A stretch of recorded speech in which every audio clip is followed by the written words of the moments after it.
Elisa Samúdio era uma jovem como tantas outras no Brasil, mas carregava um brilho especial e uma determinação incomum. Nascida em Foz do Iguaçu, no Paraná, cresceu em um lar simples, mas sempre cultivou o desejo de se tornar modelo. Fascinada pelo mundo da moda e do entretenimento, buscava oportunidades para conquistar visibilidade. Amigas próximas diziam que Elisa tinha uma personalidade forte e que não se deixava abalar facilmente, apesar das dificuldades que enfrentava em seu caminho. Era uma jovem que queria vencer na vida, se destacar e acreditava que poderia usar sua beleza e sua força de vontade para alcançar esse objetivo. Foi nesse cenário que, em meados de 2009, ela cruzou o caminho de Bruno Fernandes, goleiro do Flamengo, um dos clubes mais populares do Brasil. Bruno vivia naquele momento o auge de sua carreira. Era titular em um time de massa, havia sido cogitado para a seleção brasileira e estava construindo um patrimônio que refletia fama e sucesso. Para muitos, ele era símbolo de superação, vindo de origem humilde e alcançando o estrelato. Mas, por trás dessa imagem, já existiam indícios de um temperamento agressivo e de envolvimento com pessoas perigosas. O relacionamento entre Elisa e Bruno começou de forma intensa, mas rapidamente tomou contornos sombrios. Elisa engravidou pouco tempo depois de conhecê-lo e essa notícia se transformou em um divisor de águas. Bruno não aceitava a gravidez e, segundo depoimentos, teria insistido para que ela abortasse. Elisa, por sua vez, se manteve firme em sua decisão de ter o bebê.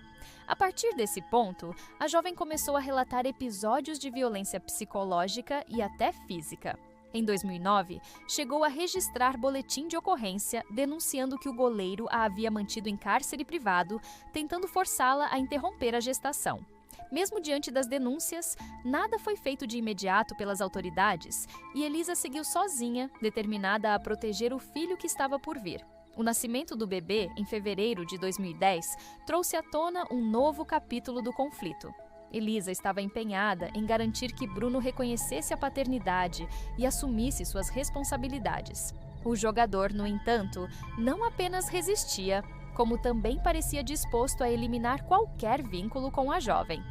Relatos de amigos e testemunhas indicam que Elisa se sentia constantemente perseguida e temia por sua vida. Em algumas conversas, chegou a dizer que, se algo acontecesse com ela, todos deveriam olhar para Bruno. Essas palavras, hoje, soam quase como uma premonição. Poucos meses depois, em junho de 2010, Elisa desapareceu. O que a princípio parecia apenas um caso de desaparecimento, logo se transformou em uma das maiores investigações criminais da década. A última vez que foi vista, estava acompanhada de pessoas próximas a Bruno e se dirigia a um sítio em Minas Gerais, de propriedade de amigos do goleiro. Ali, segundo as investigações, teria ocorrido a parte mais sombria da trama. Testemunhas e delatores descreveram que Elisa foi mantida em cárcere, amarrada e agredida. Um dos relatos mais chocantes foi o do adolescente conhecido como Macarrão, amigo íntimo de Bruno, que confirmou detalhes do plano para silenciar Elisa. O ponto central da acusação envolvia Marcos Aparecido dos Santos, o Bola, ex-policial com histórico de violência, apontado como o executor do assassinato. De acordo com a versão apresentada pela acusação, Elisa foi morta de forma brutal e seu corpo teria sido ocultado de maneira a nunca ser encontrado, possivelmente esquartejado e jogado para cães. Essa narrativa chocou o país e se transformou em manchete em todos os jornais. Enquanto a investigação avançava, a cobertura da mídia foi incessante. Cada detalhe, cada depoimento, cada imagem do goleiro Bruno algemado estampava capas de jornais e abria telejornais em horário nobre. O Brasil acompanhava, quase em tempo real, a queda de um ídolo esportivo e o desdobramento de uma história macabra. O país inteiro se perguntava: como alguém que alcançou tanto poderia se envolver em um crime tão cruel? A prisão preventiva de Bruno foi decretada ainda em 2010 e o caso seguiu para julgamento. O que se via nas audiências era um cenário quase cinematográfico. Advogados, promotores e testemunhas expunham detalhes de um plano premeditado para eliminar Elisa, uma mulher que só queria o direito de criar seu filho com dignidade. O julgamento, realizado em 2013, resultou na condenação de Bruno a 22 anos e 3 meses de prisão pelo homicídio triplamente qualificado, sequestro e cárcere privado do filho. Outros cúmplices também receberam sentenças severas, entre eles o próprio Bola, acusado de executar o crime. Apesar da condenação, muitas perguntas permaneceram sem resposta. O corpo de Elisa jamais foi encontrado, e a ausência de provas materiais definitivas sempre gerou debate sobre o caso. Para a mãe de Elisa, a dor era dupla: perder a filha de forma violenta e não ter sequer um corpo para velar. Esse vazio se tornou símbolo da brutalidade do crime, deixando marcas profundas não apenas na família, mas em toda a sociedade. Com a condenação decretada, o caso Elisa Samúdio ultrapassou os limites de uma tragédia criminal e se transformou em símbolo de debates sociais e jurídicos. O Brasil, em 2013, começava a discutir com mais intensidade os casos de feminicídio, violência contra a mulher e a omissão do Estado em proteger vítimas que já haviam denunciado seus agressores. O fato de Elisa ter procurado ajuda anteriormente, ter registrado o boletim de ocorrência e, mesmo assim, não ter recebido a proteção necessária, gerou questionamentos profundos sobre as falhas do sistema. Muitas organizações feministas e de direitos humanos passaram a citar o caso como exemplo da necessidade urgente de criar leis mais duras e de garantir respostas efetivas diante de denúncias de violência doméstica. Enquanto isso, Bruno, de dentro da prisão, continuava a despertar curiosidade e revolta. O goleiro chegou a dar entrevistas, sempre negando ou minimizando sua responsabilidade no crime. A imagem do ex-ídolo virou objeto de repúdio público. Empresas de patrocínio, que antes disputavam sua imagem, apagaram rapidamente qualquer vínculo e sua carreira, que antes parecia promissora, virou sinônimo de tragédia. O crime não apenas destruiu a vida de Elisa, mas também arruinou para sempre a carreira de um dos goleiros mais comentados de sua geração. O tempo passou, mas o caso nunca saiu da memória coletiva. A cada nova notícia sobre benefícios legais concedidos a Bruno, como progressão de pena ou possibilidade de trabalho externo, a indignação da opinião pública retornava com força.